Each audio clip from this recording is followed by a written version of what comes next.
करना है। आपकी सास गाली दे, सह लो। अच्छा, आप कितनी गालियां सह सकती हो अपनी सास की, बताओ। सास नहीं है फिर तो आप देती होंगी अपनी बहू को गालियां। सासों की भी बड़ी मौज होती है। बहू से दिन भर काम कराती हैं और पड़ोसन से कहती हैं हमारी बहू तो कुछ नहीं करती।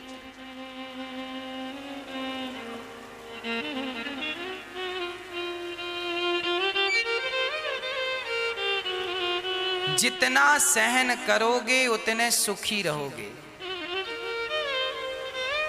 सास की गाली सहन कर लो। कहां सहन करना है और कहां सहन नहीं करना मैं दोनों बताऊंगा। कई जगह ऐसी हैं जहां सहन नहीं करना चाहिए, कहां नहीं करना और कहां करना मैं दोनों बातें बताऊंगा। आपका पति गाली दे, उसे सहन करना है। आपकी पत्नी गाली दे, उसे भी सहन करना है। आपका भाई गाली दे, उसे भी सहन करना है। सास और बहू गाली दे, उसे भी सहन करना है। जेठानी और देवरानी में झगड़ा हो, उसे भी सहन करना है। परंतु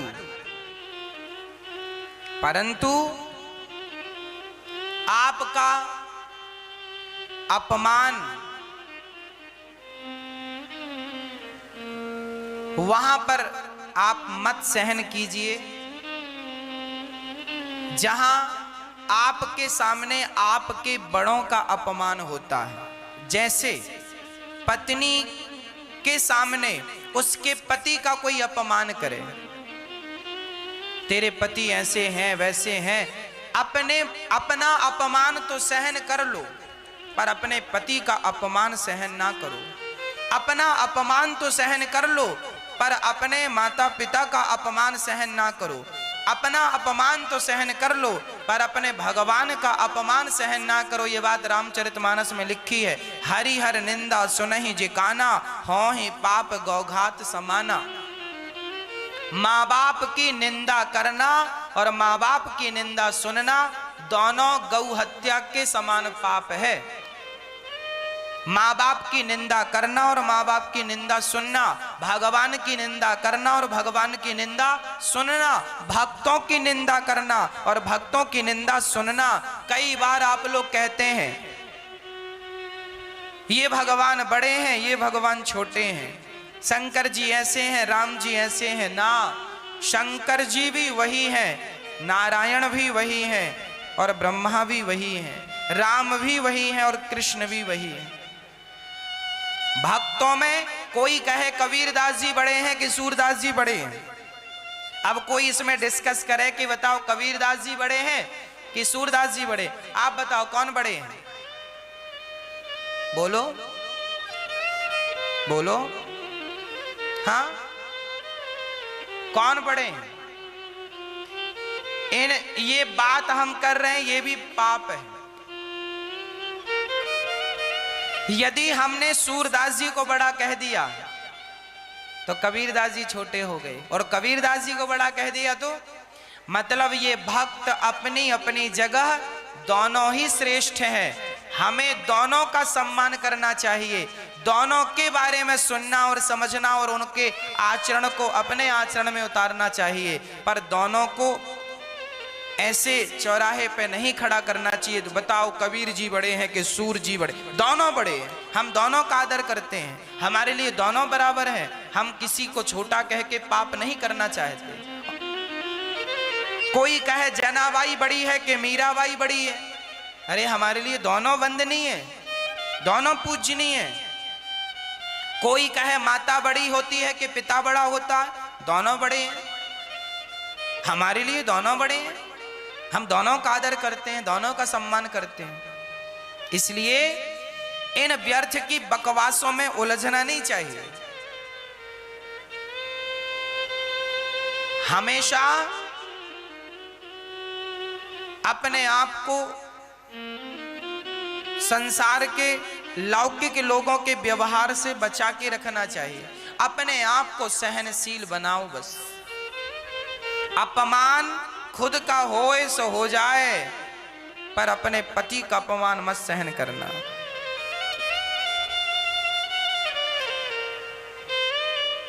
अपनों से क्या विवाद करना। आपके पति ने आपको गाली दे दी तो क्या आपको भी पलटकर गाली देना जरूरी है? आपने भी यदि गाली दे दी तो क्या आप बड़ी बन जाओगी? आपकी सास ने गाली दी और आपने भी पलटकर सास को गाली दे दी तो आप इससे बड़ी हो जाओगी कि समझदार कहलाओगी? अरे मेरी माँ, हमसे बड़ों को, हमारे बड़े हमें मार भी सकते हैं और डांटने का अधिकार भी रखते हैं, हाँ या ना? हमारी माँ हमें मार भी सकती है, डांट भी सकती है, उनके पास दोनों अधिकार हैं। सास माँ होती है, बहू बेटी होती है। तुम्हारी सास कुछ कह रही है, माँ समझकर सुन लो, बात अच्छी लगे तो धारण कर लो, ज्यादा फिजूल की बातें हैं, बकवास कर रही है सास, चुप रहो, कानों में अपने रुई ठूंस लो, सुनो ही मत। भाई कुछ लोगों का स्वभाव होता है बकबक करने का, आपको आदत बना लेनी चाहिए। ऐसों की बातें एक कान से सुनो, दूसरे से फास्ट निकाल दो। इसमें आप गुस्सा, मेरी सास ने गालियां, व्यर्थ में तुम अपना क्यों बीपी बढ़ा रही हो, ब्लड प्रेशर क्यों बढ़ा रही हो? गाली उसका स्वभाव है। कौआ काव काव ही तो करेगा, कुत्ता भौं भौं ही तो करेगा।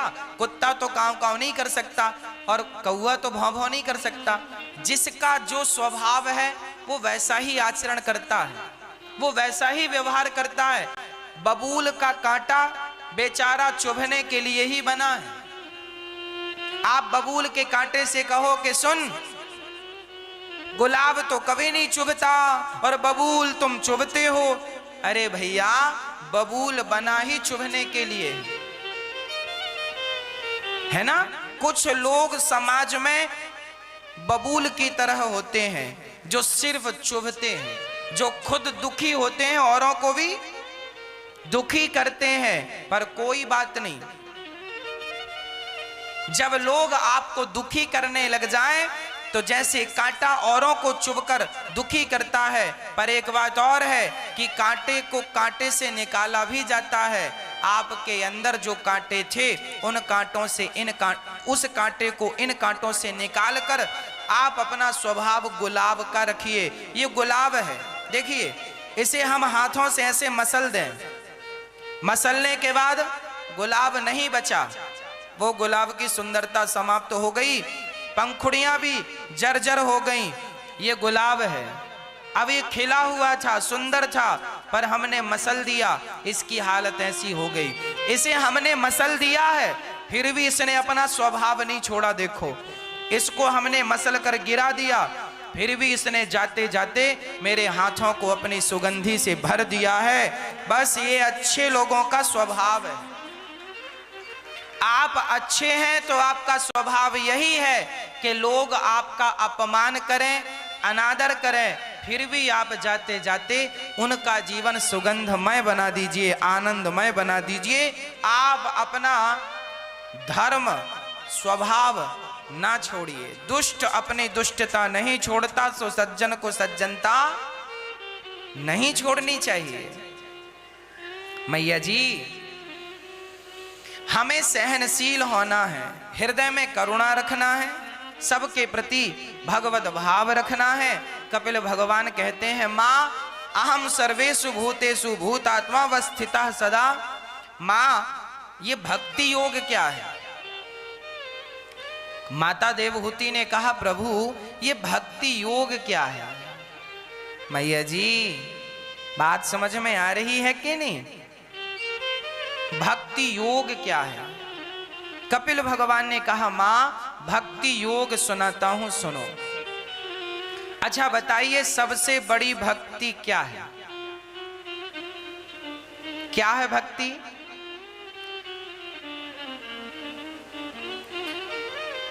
सेवा ही भक्ति है। भज सेवायाम धातु से भक्ति बनती है। सेवा ही बड़ी भक्ति है। भक्ति का अर्थ ये नहीं है कि तुम सिर्फ भगवान का नाम जपो। भक्ति का अर्थ ये नहीं है कि तुम केवल यज्ञ करो। भक्ति का अर्थ है सब में ईश्वर का दर्शन करके और उनमें भगवान जानकर उनकी सेवा करो। आप 1 किलो दूध लेकर जा रहे हैं,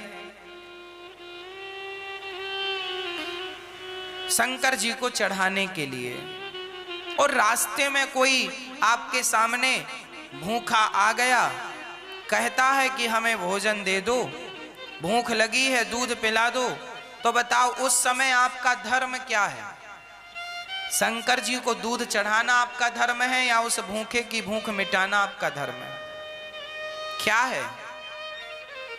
उस भूखे की भूख मिटाने के बाद यदि 10-20 ग्राम दूध बच जाए वो शंकर जी को चढ़ा दो, पर पहली प्राथमिकता है भूखे की भूख मिटाना। एक लड़की अपनी मां के साथ रहती थी। दोनों मां बेटी बड़े आनंद से रहते थे। एक दिन मौसम खराब था, पानी गिर रहा था, मौसम बड़ा सर्दी का था। अचानक दरवाजे पर किसी ने दस्तक दी, आवाज लगाई, खटखट की आवाज आई। वो मां बेटी बहुत गरीब थी। मां मजदूरी करती थी और बेटी अभी बहुत छोटी सी थी। एक दिन दरवाजे में अपने आप दस्तक हुई, खटखट की आवाज आई।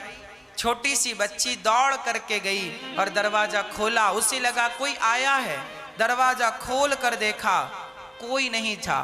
नीचे एक कागज का टुकड़ा पड़ा था। उस लड़की ने उस कागज के टुकड़े को उठाया और पढ़ा। माँ ने कहा, बेटा कौन है? माँ कोई नहीं है, पर ये कागज चिट्ठी आई है किसी की।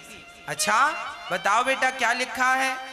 बेटी ने कहा, माँ इसमें लिखा है मैं तुम्हारे घर आऊंगा, मैं श्री कृष्ण हूं। भगवान कृष्ण ने चिट्ठी लिखी है कि मैं तुम्हारे घर आऊंगा। अब वो बेटी नाचने लगी, माँ भगवान आएंगे हमारे घर, भगवान आएंगे। माँ ने कहा, चल किसी ने मजाक किया है, भगवान ऐसे थोड़ी आते हैं चिट्ठी लिखकर। वो माँ बेटी दोनों बड़े प्रेम से भगवान की कथा सुनते थे और बहुत प्रेम से भगवान का चिंतन करते थे। दोनों माँ बेटी कीर्तन करते थे, भगवान से बड़ा प्यार था। आज भगवान ने कहा मैं घर आऊंगा। वो नन्ही सी बेटी बोली, माँ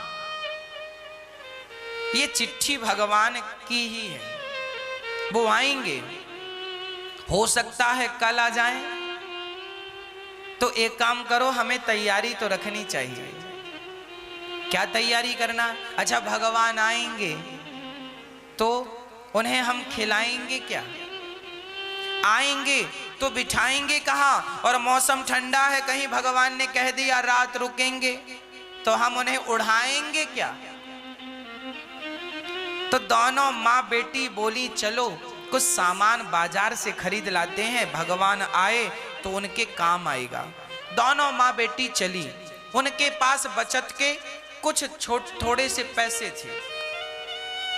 गए, बढ़िया 1 किलो मिठाई खरीदी, बढ़िया वाली, भगवान को खिलाना है। दुकान में जो सबसे बढ़िया थी वो वाली। एक दरी बिछाने की बिछात खरीदी, एक तकिया खरीदा और बढ़िया सा कंबल खरीदा। कंबल खरीद कर भगवान आएंगे, मौसम ठंडा है, उड़ाएंगे। तभी पानी गिरने लगा, मौसम खराब था। तो बेटी ने कहा, माँ भगवान को कहीं बाहर जाना पड़ा और वो भीगते जाएंगे, वो पानी बरसने में आ गए, छाता भी ले लेते हैं। तो एक छाता भी खरीद लिया। जो पैसे बचे उन्हें बचा के रखा। चलो अभी ये थोड़े से पैसे बचे हैं, इसको भगवान को दे देंगे, जो कम पड़ेगा वो अपने से खरीद लेंगे। दोनों माँ बेटी बड़ी भोली थी, सामान खरीद के चली। भगवान की शॉपिंग हो गई इनकी। आज चली अभी आप रिक्शे ऑटो पर बैठकर घर जा ही रही थी कि पानी फिर गिरने लगा। घर पास में था, रिक्शे वाले ने कहा यहीं उतर जाओ। माँ बेटी ने छाता लगाया, उतर गई, ऑटो वाले को पैसा दिया, वो चला गया। घर थोड़ी दूर था, वो पैदल जाने लगी बड़ी प्रसन्नता से, आज भगवान घर आएंगे, आज जरूर आएंगे, इस विश्वास के साथ। तभी उन्होंने देखा कि एक पति पत्नी रास्ते में खड़े हैं और बारिश में भीग रहे हैं। उनकी गोद में एक नन्हा सा बच्चा है। तो ये लड़की उन्हें बहुत देर तक देखती है और कहती है अपनी माँ से, माँ आप घर चलो, मैं इनसे बात करती हूँ। ये कौन है, बारिश में खड़े हैं। माँ को घर छोड़ के आई और वो लड़की पास, घर के पास ही वो पति पत्नी खड़े सड़क में।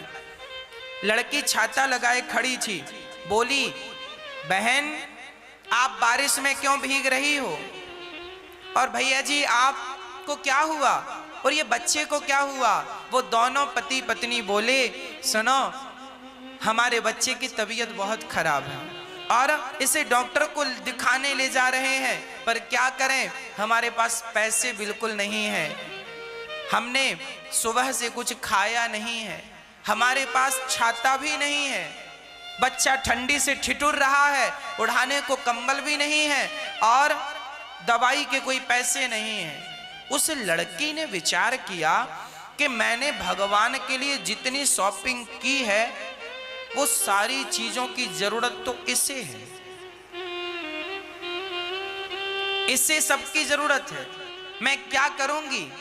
उस नन्ही सी लड़की ने कहा भैया हमारे पास कुछ पैसे हैं, थोड़े से पैसे बचे थे, हमारे पास कुछ पैसे हैं, ये पैसे आप ले लो और जल्दी से इस बच्चे का इलाज कराओ।